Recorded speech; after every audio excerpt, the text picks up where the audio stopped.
समस्त को मोर नमस्कार। केदारनाथ गवेषणा प्रतिष्ठान तरफ डॉक्टर रविनारायण दासंकर 18तम श्राद्ध वार्षिकी आज पालन होता। अवसर मु सभारे उपस्थित थी। मु निजे डॉक्टर रविनारायण दासंकर अन्यतम पुत्र डॉक्टर सुब्रत दास मु भी कार्य अवसर नहीं। मूल विषय है ये जो बरपुत्र मानकर आमे जन्म वार्षिकी श्राद्ध वार्षिकी पालन करुचु यार मूल उद्देश्य बा मुख्य उद्देश्य दुईटा हवा दरकार।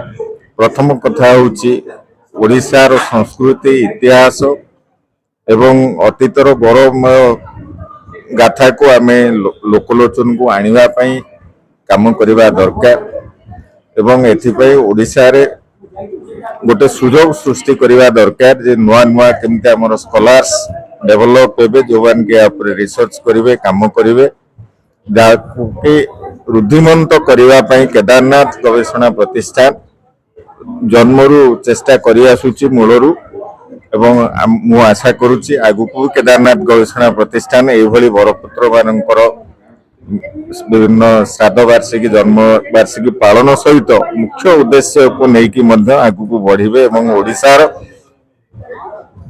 संस्कृति और इतिहास को रुद्धिमंत करेंगे।